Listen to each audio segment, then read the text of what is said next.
안녕하세요. 소아청소년과 전문의 정유미입니다. 우선 지난번 동영상 정답부터 말씀드리겠습니다. 문제 37. 유축기 깔때기를 고르는 방법 중 옳지 않은 것은 1. 유축을 하면 유두가 커지기 때문에 유축을 하면서 깔때기를 맞춰보아야 한다. 2. 유두가 깔때기 안팎으로 저항 없이 자유롭게 움직일 수 있어야 한다. 3. 유륜이 깔때기 안으로 거의 끌려 들어오지 않아야 한다. 4. 유방이 크면 큰 깔때기를 써야 한다. 5. 양쪽 유방이 다르면 각각 크기가 다른 깔때기를 쓸 수도 있다. 정답은 4번입니다. 유방이 커도 유두가 작으면 작은 깔때기를 써야 합니다. 유방보다는 유축하는 동안 변하는 유두 크기가 중요하죠. 아직 제가 소개해드린 동영상을 안 보셨다면 꼭 보시기 바랍니다.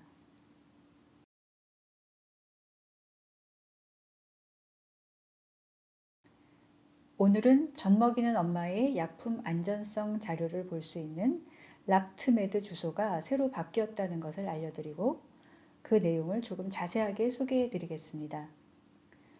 아기에게 나쁜 영향이 갈까봐 젖을 끊거나 꼭 필요한데도 약을 쓰지 말라는 말을 듣는 엄마들이 너무 많습니다.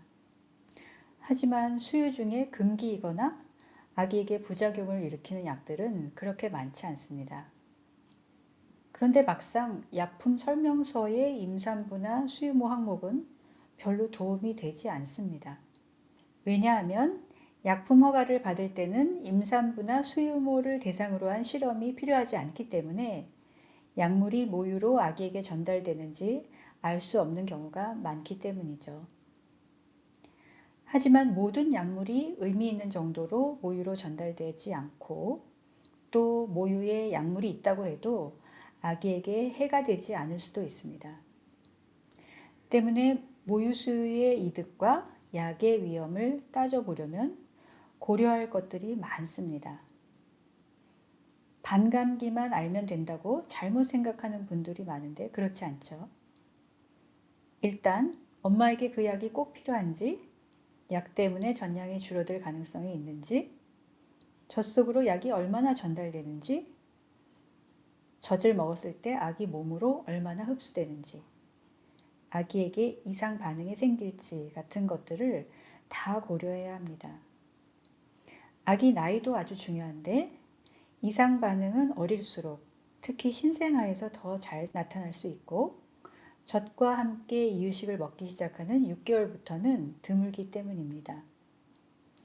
다행히 많은 약에 대해서 최신 정보가 누구나 다 볼 수 있게 인터넷에 공개되어 있는데 그게 바로 락트메드입니다.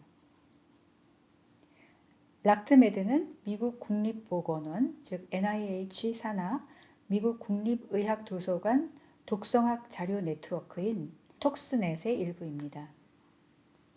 전에 인터넷과 같이 쓰던 락트메드 앱은 업데이트가 느려서 이제는 쓰지 않게 되었으니까 이 점은 꼭 기억하세요. 락트메드에는 약물만이 아니고 허브나 생약, 화학물질에 대한 자료도 항목별로 정리되어서 매달 개정되고 있습니다. 즉 모유와 아기의 혈액 내 약물 농도, 전량이나 아기에게 미칠 수 있는 잠재적인 영향, 대체 약물, 참고 문헌과 최신 개정 날짜도 알 수 있습니다. 이 자료들은 모두 과학적 근거에 따라서 유효성과 업데이트를 위해서 전문가들이 검토한 내용이라고 명시되어 있죠.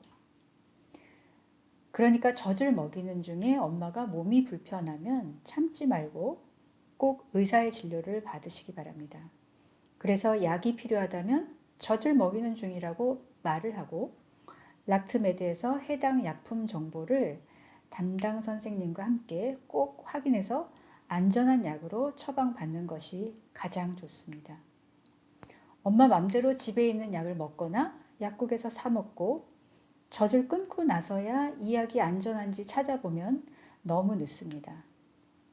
젖을 먹일지 분유를 먹일지는 밥을 먹을지 빵을 먹을지와 전혀 차원이 다른 문제입니다. 절대로 약 때문에 섣불리 젖을 끊지는 말아야 합니다. 오늘 문제입니다. 문제 38. 모의수유모 약품 안전성에 대한 내용 중 옳지 않은 것은 1. 수유 중 금기이거나 아기에게 부작용을 일으키는 약들은 그다지 많지 않다. 2. 수유모 약품 안전성은 약품 설명서를 보면 알 수 있다. 3. 락트메드 앱은 업데이트가 느려서 이제는 쓰지 않는다. 4. 락트메드는 수유모 약품 안전성에 대한 과학적인 최신 자료이다. 5. 수유모 약품 안전성은 반감기 외에도 여러 사항을 고려해야 한다. 정답은 다음 영상에서 말씀드리겠습니다.